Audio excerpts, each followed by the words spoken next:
تو چلو تنویر الیاس، یہ تو پھر مسئلہ ہی حل ہو گیا کہ وہ جب ٹیلی ویژن پہ کہہ رہے ہیں کہ جناب کسی کی بلیک میلنگ میں آنے کی ضرورت نہیں ہے، نمبر پورا نہیں ہوا تو ہم آپ کو پورا کر کے دے دیں گے، تو آپ کا وزیر اعظم تو آ جائے گا، اس کا مطلب یہ تو ہو گیا طے۔ لیکن رانا ثناءاللہ صاحب کہتے ہیں کہ نون لیگ کی بہرحال اولین خواہش ہے کہ بس اب قبل از وقت جلد از جلد انتخابات کی طرف جایا جائے، یہ ہوگا یا نہیں؟ اب پیپلز پارٹی کا جب نیا وزیر اعظم آئے گا تو ٹینیور پورا کرے گا، یعنی کہ جولائی میں الیکشن ہوں گے، یا قبل از وقت بھی ہو سکتے ہیں؟ وسیم بدامی صاحب بہت شکریہ اپنے پروگرام میں بات کا موقع دیا آپ نے بات کرنے کے لیے۔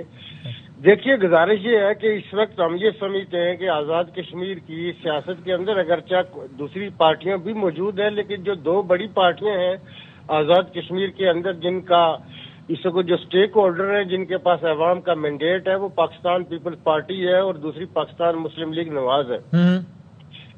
ان پارٹیوں کا چونکہ تاریخ کے اندر یہ یاد رکھا جائے گا کہ جب آزاد کشمیر کے سارے سیاسی نظام کو گالی بنا دیا گیا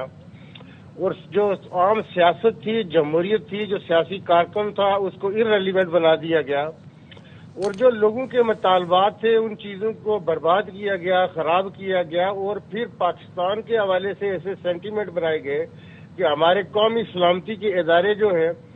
جن کے ساتھ آزاد کشمیر کے جو رہنے والے ہیں، ان کی جو محبت ہے وہ کبھی بھی کسی شکوک و شبہ سے بالا تر رہی ہے، کیونکہ آزاد کشمیر کے رہنے والے یہ سمجھتے ہیں کہ جو 24 کروڑ کی قوم ہے وہ ہمیں سینے کے ساتھ انہوں نے لگا کے رکھا ہوا ہے، کسی بھی چیز پہ کمپرومائز ہو سکتا ہے، لیکن کشمیر کے حوالے سے ان کے دل ہمیشہ بازو پھیلے رہتے۔ اب آزاد کشمیر کے اندر یہ ہے کہ اس وقت چونکہ جو قیاس کی صورتحال ہوئی ہے اس میں ہم ان کو بھی کریڈٹ دیتے ہیں، جو پاکستان مسلم لیگ نواز کی لیڈرشپ ہے، انہوں نے بھی بڑا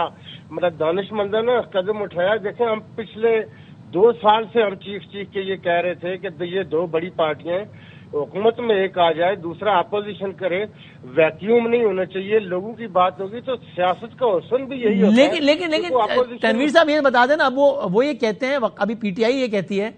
کہ بھائی یہ ملی بھگت ہے، جس طرح آپ نے کہا نا ہم چاہتے ہیں ایک اپوزیشن میں چلا جائے، حکومت میں چلا جائے، تو وہ کہتے ہیں کہ بھائی ایک قائد ایوان بن جائے گا، ایک قائد اختلاف بن جائے گا، اور دونوں مل کے نیا چیف الیکشن کمشنر لے آئیں گے، اور پھر آگے بھی گیم اس طرح چلے گی۔ دیکھیں، جو آپ کے آئین میں طریقہ کار دیا ہوا ہے وہ یہی ہے کہ اپوزیشن لیڈر اور وزیر اعظم مل کے چیف الیکشن کمشنر کے حوالے سے 3 نام جو ہیں وہ وزیر اعظم پاکستان کو بھیجتے ہیں، اور وزیر اعظم پاکستان ان 3 ناموں میں اتفاق ہے کہ اس تعیناتی سے پہلے اپوزیشن لیڈر بھی آپ کا ہی، یعنی نون کا اپوزیشن لیڈر ہو جائے گا، آپ کا قائد ایوان ہو جائے گا، دونوں مل کے، یہ اتفاق سے ایسا ہو گیا ہے۔ اور نون کا جی مشتاق صاحب وقت ختم، دیکھیں نا، ان کو تو عوام نے مینڈیٹ دیا، اگر نون کا قائد اپوزیشن لیڈر ہے اور پیپلز پارٹی کا قائد ایوان ہے تو لوگوں نے ان کو مینڈیٹ دیا ہوا ہے۔ ٹھیک ہے، جی مشتاق صاحب آپ اس پہ کیا کہیے گا؟ کریں گے نا، میری گزارش یہ ہے کہ چیف الیکشن کمیشن دیکھیں، جو نااہلی ہے چودھری انوار الحق پرائم منسٹر کی، کہ گزشتہ 6-7 ماہ سے یہ عہدہ خالی ہے، یہ کوئی پی ایم ایل این یا پیپلز پارٹی کے لیڈر آف دی اپوزیشن یا لیڈر آف دی ہاؤس کا انتظار کر رہے تھے؟ یہ 6 مہینے پہلے یہ کام ہو جانا چاہیے تھا، جو کہ 6-7 مہینے سے تاخیر کا شکار ہے، اور ہم شاید اس کا ازالہ کر رہے ہیں۔ اچھا، آپ کہہ رہے ہیں وہ لگا دیتے، ان کو کس نے روکا تھا، ہے نا؟ 6 مہینے پہلے لگا دیتے۔ مشتاق صاحب جاتے ہیں، یہ تو کہنا کہ وسیم بدامی صاحب، آپ جیسے جاندیدہ صحافی کو، آپ کے ساتھ مشتاق صاحب بھی ہیں، یہ آپ کو بتائیں گے، آزاد کشمیر میں جو آئینی عہدے ہیں، 6-7 آئینی عہدے آزاد کشمیر کے اندر پچھلے 1.5 سال سے خالی پڑے، لیکن اس کے ساتھ بیوروکریسی میں، پولیس میں کئی جگہوں پہ سیکٹری نہیں ہے، کئی جگہوں پہ ڈی جی نہیں ہے، ہیلتھ میں آپ کا ڈی جی نہیں ہے، لوکل گورنمنٹ میں نہیں ہے، اسکول کا جو ڈی پی آئی ہوتا ہے وہ نہیں ہے۔ آزاد کشمیر اس وقت ایسے بحران سے دوچار ہے کہ آزاد کشمیر کی تاریخ میں 78 سالوں میں ایسے بدترین، اور کابینہ میں بھی بہت سارے وزیر بغیر محکمے کے تھے لیکن بیٹھے ہوئے تھے۔ مشتاق صاحب، آپ سمجھتے ہیں کہ پی ایم ایل کا کوئی بہت اچھا فیصلہ نہیں تھا کابینہ میں بننا، اس پر آپ کو افسوس ہے؟ فیصلے آخری منٹ اس میں اس کا پارٹیوں کو نقصان ہوا، اس میں پیپل پارٹی کو بھی نقصان ہوا، پی ایم ایل این کو بھی نقصان۔ انہوں نے کہا نقصان ہوا ہے، سردار صاحب نے کہا، اور مشتاق صاحب آپ سمجھتے ہیں کہ آپ کو بھی افسوس ہے کہ اس کابینہ کا حصہ رہے آپ، جس کو آج اب انوار سرکار کے؟ بالکل، دیکھیں تاریخ میں چونکہ جی مشتاق صاحب کو فائنل کامنٹ کیجیے گا۔